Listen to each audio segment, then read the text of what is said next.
వెలగాలన్న ఆశ నాకు కూడా ఉంది. నన్ను వెలిగించు.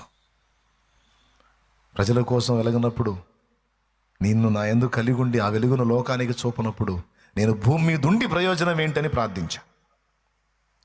అలా వెలిగించినప్పుడు తీసుకో నన్ను. నాకు ఈ లైఫే వద్దు. నీ కొరకు వెలగనప్పుడు, నీ కొరకు ఫలించనప్పుడు నాకు ఈ బ్రతికే వద్దు, నువ్వు తీసుకోనాయనా అని కన్నీరు విడిచి దేవుని పాదాలు పట్టుకొని ప్రార్థన చేశా.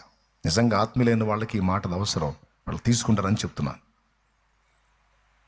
నా ప్రాణాన్ని దేవుడు తీయలేదు, కానీ 18 సంవత్సరాలుగా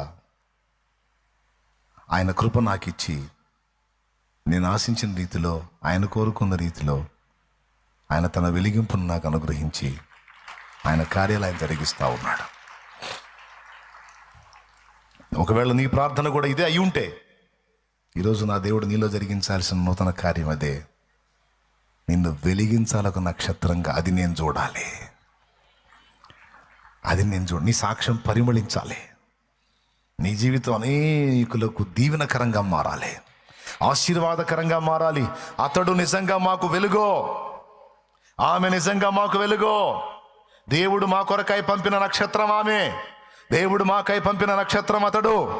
అమ్మో, ఆయన లేకపోతే మేము తెలుసుకునే వాళ్ళం కాదు. అమ్మో, ఆమె లేకపోతే మాకు తెలిసేది కాదు. నిజంగా ఆమె మాకు దేవుడు పంపిన దూత.